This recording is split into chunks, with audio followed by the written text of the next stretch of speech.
talking with Laura Truesdale. She's actually a founding member of Rich and Purpose, also a licensed therapist with concentration in overachieving and people pleasing. Welcome, Laura. Hi, Jamie. Thank you for having me. Oh, it's my pleasure. We're happy you're here. Tell us, Laura, a little bit about. I know you went through your childhood and you became a people pleaser and an overachiever. And so tell us a little bit about that and how you ended up coming to the being a therapist and helping people. So, I am the youngest of four children in my family. And as I grew up, I have a very accomplished father. And I grew up with this belief that in order to be accepted and loved and really kind of embraced, I needed to be a pleasing child. I needed to be the good child, be the one that did things right. I always strive to be an excellent student and achieve more and do more. And I really grew up with this belief that in order for me to be happy, I had to make other people happy. And I believed that if I could make everybody else happy, then it would be my turn. And really, I've known since I was 12 years old that I wanted to be a therapist. I wanted to help other people. And so throughout high school, I developed my passion for learning psychology. I went to college, majored in psychology.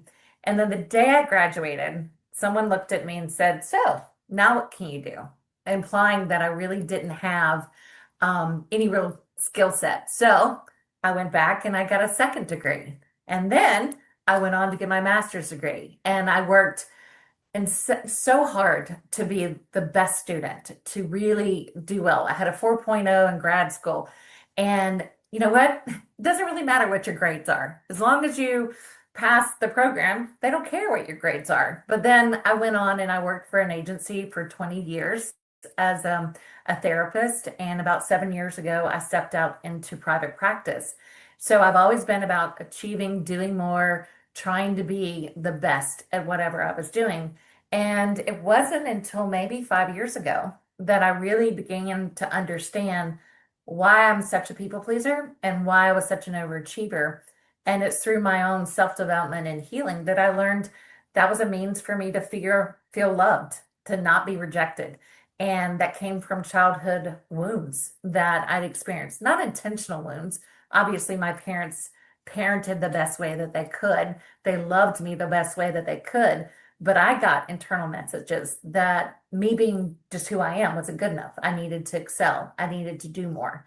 And so throughout my entire career, I've seen that pattern along with most of the people that I worked with. And it's these underlying beliefs that you're not good enough, you're not worthy, that love is performative. And so that's really been one of my passions is to help people understand the hidden patterns that keep them from really achieving what they want in their life. Right. Well, Laura, it's really self-love that allows us to get to the maximum achievement in our life. Tell me a Absolutely. little bit about how you can help people really get self-love and then how you accumulated or gained that self-love of yourself. Well, first of all, I think one of the most important things that I learned is that the need for self-love, right? Growing up, I wanted love from my parents, from my siblings, from friends, from as I started as a child or young adult started dating, I wanted love from other people. And when you don't get that love, you feel rejected. So you keep searching, keep grabbing, keep looking, keep chasing. And it wasn't really until I would say in my late 40s that I realized that love has to come from within. And that old statement that you can't love someone until you love yourself, I found that to be true. And so in my own personal healing journey, I learned how I was seeking love through others. And really, I had to learn that I'm lovable just for being me. I don't have to earn it. I don't have to prove it. I'm also enough. I was born enough. I was born worthy. I was born lovable. And once I realized that about myself, I really wanted other people to recognize that that's a key to really achieving what they want is learning how to love themselves opens you up to healthy relationships, to healthy choices and decisions. It really is the core to achievement and to finding the life that you want. Yeah, I know that you do the heart healing and it helps you love yourself. Tell our audience, Laura, a little bit about how that particular program can help you love yourself. Because I think that is really the toughest thing that people like us who have had childhood trauma is to love themselves and because we didn't really feel that we were loved when we were children. So tell us how your heart healing can help us love ourselves. Well, heart healing is a revolutionary, transformative treatment modality that was developed by Natasha Bray. And when I first encountered heart healing with a mentor of mine, she opened up my eyes that there were still things I needed to work on. As a therapist, I thought I had dealt with all of my issues and that I had processed everything. Of course, I'm a therapist. I dealt with it. And she gently told me that I had a lot of stuff that I still need to work on. And when I did my first heart healing session, I came to understand why I didn't feel good enough. And through the process of heart healing, we really identify that inner child that was first wounded.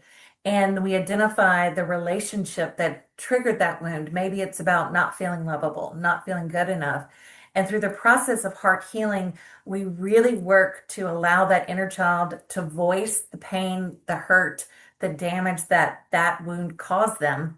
And we break the energetic cords that we have with the wounder. And after that, what we do is we nurture that inner child to help them feel and know that they're loved as they are, and try to really nurture that inner child to a point of that starts to become our subconscious narrative, not the old narrative that we believed we're not good enough or not worthy or lovable. And the beauty about heart healing is that we create a beautiful imprint or recording that we have our clients listen to for a minimum of 21 to 25 days after the session that starts to rewire our subconscious mind. And instead of saying that, have that nagging narrative that you're not good enough, you're not worthy, you're unlovable, the words that we share with the client remind them of their worth and help them imprint new messages about their worth and their enoughness, and that they're lovable and they're not being rejected, that we truly can find love and nurturing within ourselves. And we can nurture that inner child that felt those wounds in their past and create a new subconscious understanding and a new way to talk to ourselves. And I found personally that it uncovered so many wounds for me, and all the transformative imprints I listened to allowed me to start recognizing how beautiful I was, how good enough I was, how lovable, how special I am. And so it allows us to rewire that unconscious, subconscious belief system that we've been listening to all of our lives, and develop a new way of seeing ourselves and talking to ourselves in a way that builds us up and helps us find that self-love and that inner worth. When you say you go into the inner child, because for the first 8 years of my life, I think I remember 4 days. Right. But I don't remember my childhood. So, and I'm sure a lot of our audience doesn't remember their childhood as well. So tell us, Laura, how do you get us to remember those moments that really is in our subconscious mind, but we just don't remember them? So how do you help us with that? Well, the primary modality in doing that is through hypnosis. And the reason why people don't remember a lot of their childhood in some instances is because there's trauma there. And so our brain has a protective function of trying to suppress those issues, those memories, because at the time it was too much for our system to handle. And so hypnosis allows us to go in and kind of quiet that conscious critical voice, and allows us to really tap in to that unconscious part of our brain.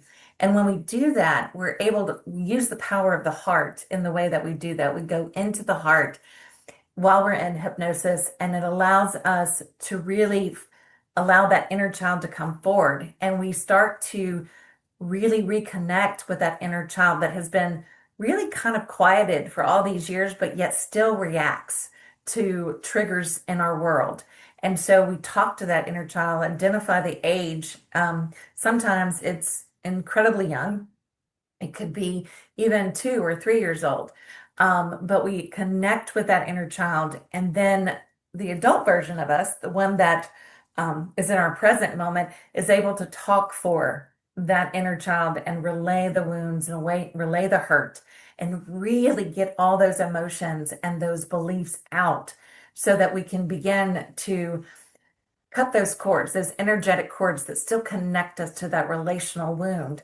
And after we do that, we allow the adult version of us essentially to talk to that inner child and build them up. Tell them how lovable they are, how protected, how safe they are, and how enough they are. And that allows us to then offer the opportunity for us to integrate that inner child back into our heart and allows us to be one with our inner child and allows us to then create this new mindset, this new subconscious way of knowing ourselves. And so that inner child isn't always triggered because we've developed a new sense of self and we've developed a new unconscious way of talking to ourselves. So the inner child will come out at whatever age they need to, and it gets revealed to us. And a lot of people get very anxious about hypnosis, and hypnosis is just a really relaxed state. It's not like what you see on TV when people are on stage making other people quack like a duck or bark or whatever. Hypnosis is, in a therapeutic sense, is just a really relaxed state where you're not focused on all the conscious things that are going on, but really allow yourself to go inward and connect to that part of yourself. I mean, it sounds so great, but like me, my mind never shuts down. And when I've tried to get healed, I tried to get hypnotized twice, and it didn't work for me. So tell our audience a little bit how your technique will help us actually go into the hypnosis, even though maybe our minds are going like 100 miles a minute. Well, Jamie, it's kind of funny because when my mentor did heart healing, she before she started, she asked, "Can I put you into hypnosis?" And I thought, "You can try," because my mind is the same exact way. It's constantly going. And so she was able to do it. I was blown away. What we don't realize is that we still have the ability to be conscious anytime we want to, but it is about feeling safe to be hypnotized. And one of the things that we do in heart healing is we have what we call a feeling safe imprint, where we give to our clients the week prior to our actual session and allow them to start to be in the process of learning how to get in that really relaxed space. And then we give them suggestions, which is what hypnosis allows us to do to help create safety in that process. Because I'm like you, Jamie, I'd be like, yeah, no, you're not gonna hypnotize me. But what I found personally is that I am able to get there, but I had to feel safe to do that. And how do we feel safe? One is to develop rapport with your therapist or your practitioner. The other is to start to help impress upon your mind that you can do this, because we put up these walls saying, "I can't do that. I can't be hypnotized." And most of us are incredibly suggestible. And if we would just allow ourselves to be open, we'll find that we actually can go into hypnosis. And the one thing that I learned in my process is the brain gives us what we need. So if we'll just be open, the brain will give us what we need. And during heart healing, I would like, what was that? Where did that come from? And then I learned like the brain gives us what we need. Our unconscious, subconscious mind will bring it to us as long as we can stay in an open, receptive, relaxed state, it comes to us. And I have gone through so many different levels as a master heart healing practitioner. I've done the quantum heart healing, which also goes into ancestral and past life heart healing, which I thought like, okay, it's a little bit more woo-woo than I'm used to. But what I found is when we're open to that, we can learn so much about the patterns that have been passed down through the generations just by being open. You really can go really deep into the subconscious mind and into different spiritual levels to really uncover what we've been carrying it throughout our lives and throughout generations. It's powerful stuff.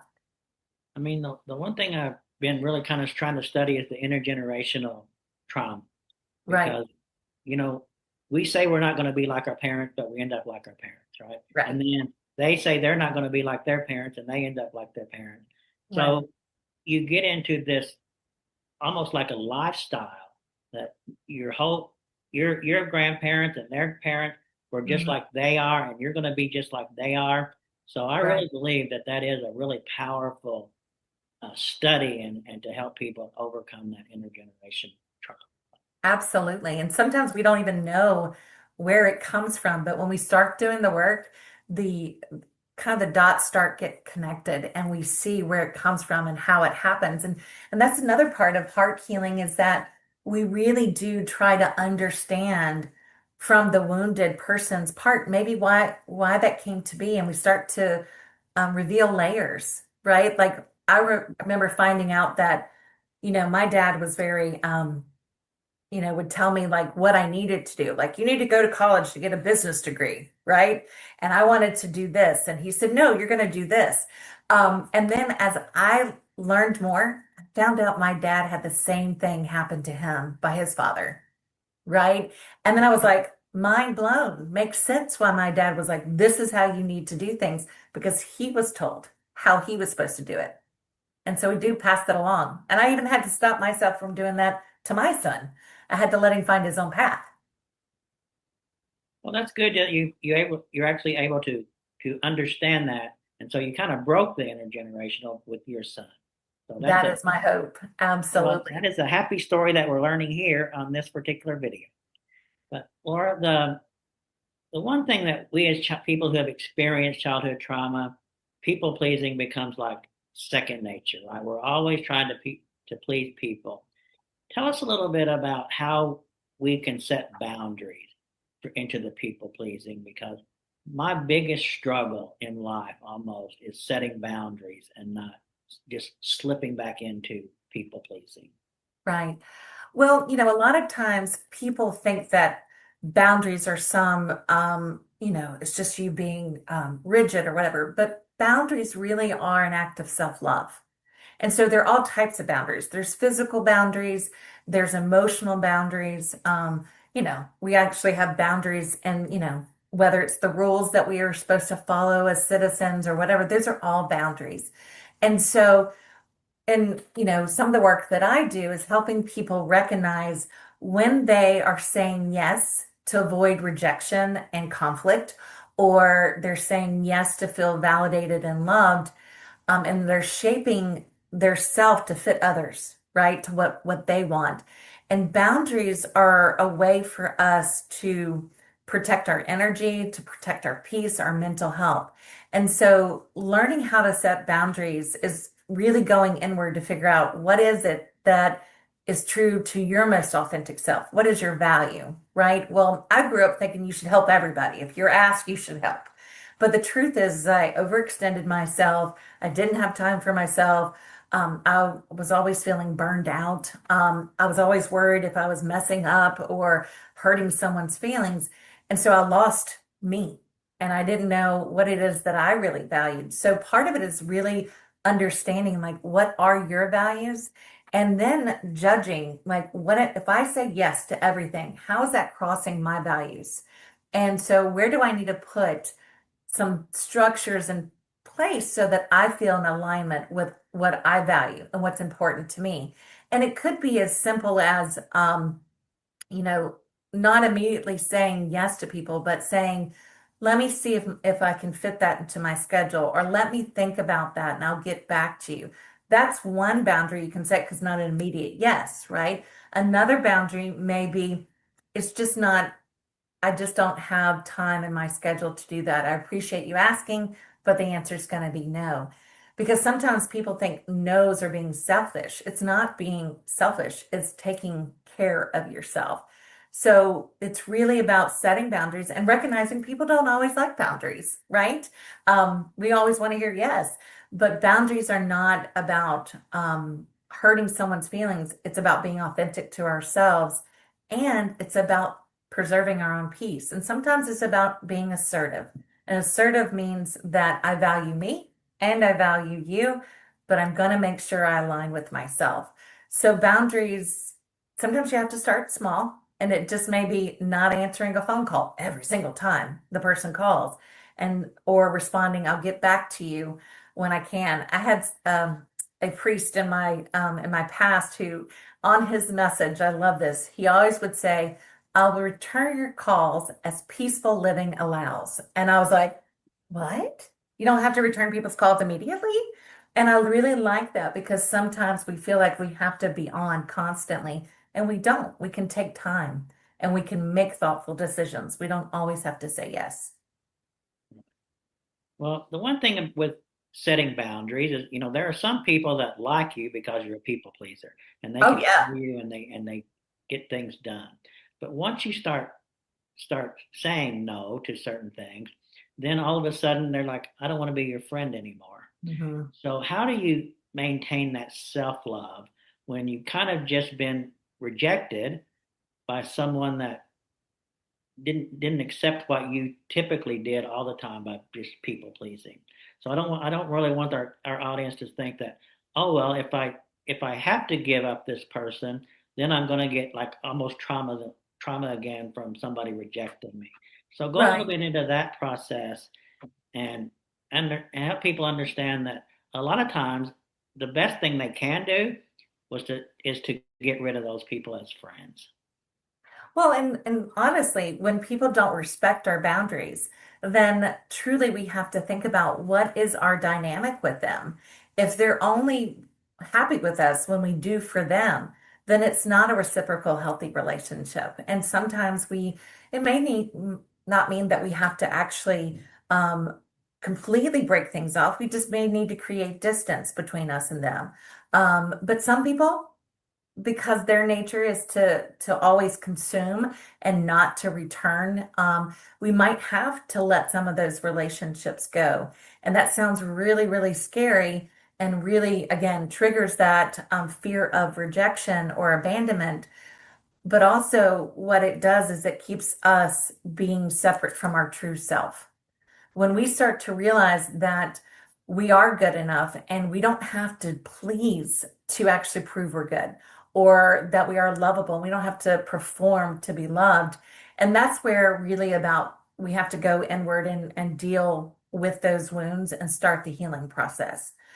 It's not people pleasing is, I call it recovery from people pleasing, is not an instantaneous thing. It's a process. We have to learn how to sit sometimes with the discomfort of not getting the immediate response and that immediate dopamine hit when we've done something well and we please someone. Sometimes we have to sit with that a little bit and recognize we're still safe. We still have people who love us. We're still respected and needed. It's just sometimes we have to be able to determine sometimes who are those people who steal our peace and steal our joy and maybe even steal our sense of self because we're too busy focused on what they need and not what we need. Right. And when the one thing when I was reading, you have a chapter in a book called Heart Healing, and I was reading that.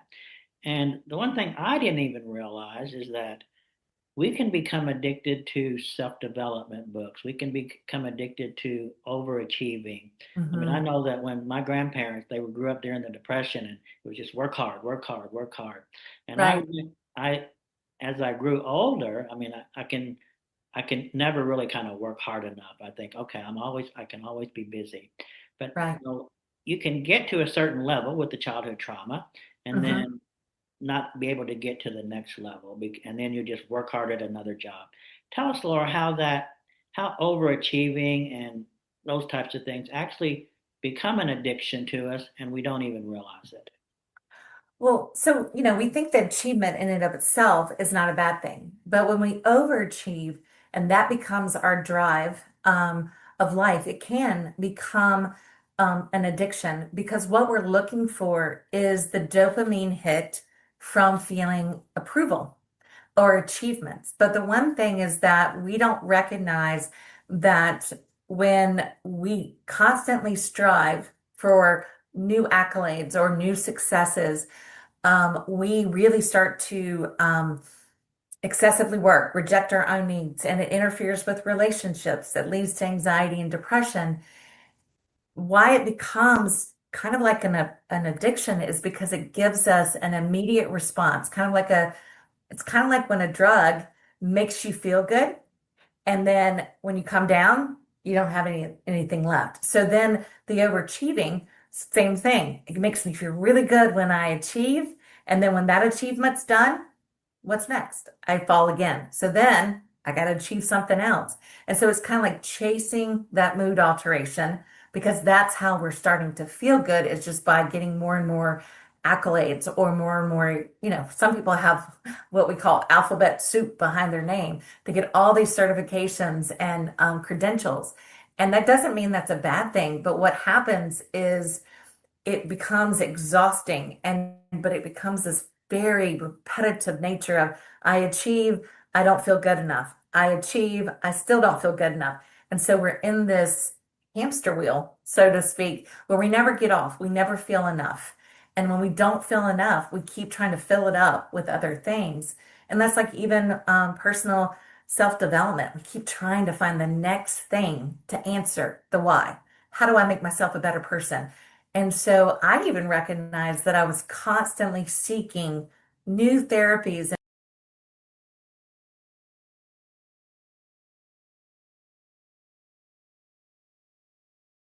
so that I felt like I had enough to help people. And the truth is, I already have an amazing skill set. I had to stop seeking more and more and recognizing I have what I need. It's already within me. It's all the years of training, but also learning how to recognize that we have gifts and we have already what we need inside of us to be the person we want to be. But we have to recognize that the wounds of not feeling good enough or not feeling loved or feeling fear of rejection, we have to heal those wounds so that we stop repeating that pattern. Well, that was great. Now, also, I want this is for we have a lot of entrepreneurs in our and Lord, we start a job or we start our career thinking that we're going to have freedom to do things with our family and our children.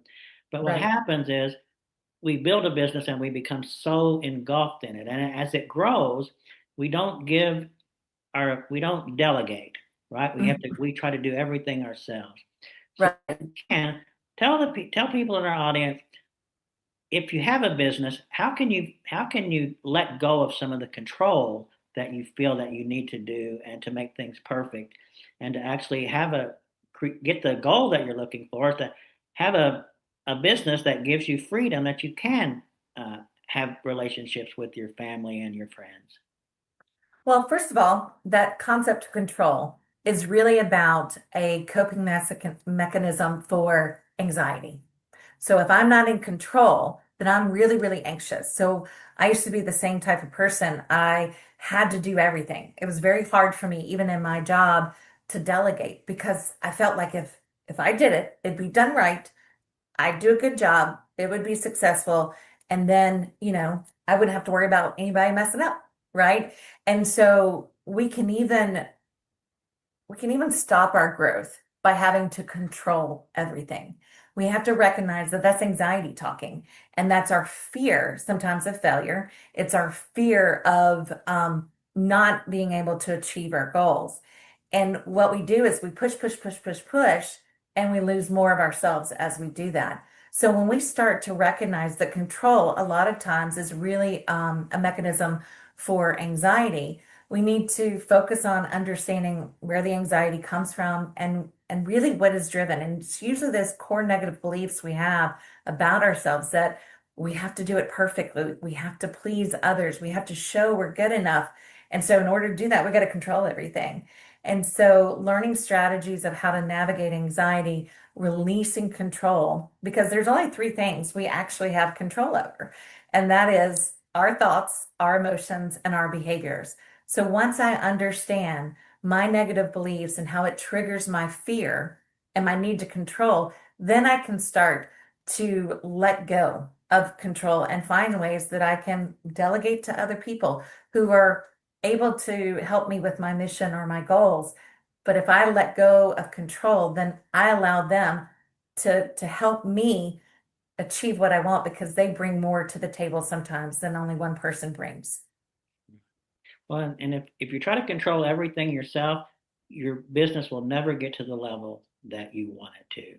Absolutely. It'll get to a level where if you lose control, then you're not willing to do that, and so you'll get to this level, but you'll never get to that level. Right. And we really have to recognize the patterns and then figure out how we want to work on healing those patterns because these are all strategies to keep us from feeling those uncomfortable negative emotions or uncomfortable emotions and uncomfortable beliefs that we have about ourselves. And so recognizing that control really keeps us from truly allowing ourselves to be our most authentic selves. Well, the one thing I want to interject here is that you can't you can't cure the trauma. You can't reach a level unless you look for help. So looking for coaches, looking for therapists, and actually taking that step and loving yourself enough to make that investment really is the key to becoming a happy and successful person in life. I really believe. Absolutely. Let me ask you this, Laura. We're going to wrap up, but if there's you have to tell one thing to people that are listening about the people pleasing and overachieving, what is the first step that they should take in order to start uh, becoming in control of those emotions? Well, I think first of all, we have to gain a sense of awareness, understanding our patterns, and then start focusing on self-compassion, really looking at ourselves, especially the fact that we do have inner parts of us that are really wounded, and having compassion by recognizing it, not guilting ourselves, not blaming ourselves, but then taking responsibility for finding the strategies, whether, like you said, it's coaching or heart healing or some form of therapy, to really choose themselves and do the deep dive, do the work that's holding them back from achieving the life that they want. Well, this heart healing sounds really not really like a good thing to get involved with. If people are connecting with you, Laura, tell us we'll put it on the screen, but tell us how people can get in touch with you and get some therapy if they need it. Well, I have a form on my website at www.truesdalecounselingservices.com. And it's an inquiry form where if you're interested in heart healing, you can fill out that form and then I would schedule a time to talk to you. Um, in heart healing, we have individual, just one wound kind of sessions where we address a primary issue, or we have a whole series of wounds that we can work on in a package format that allows us to go through all the five main receiving wounds that keep us from achieving the life that we want.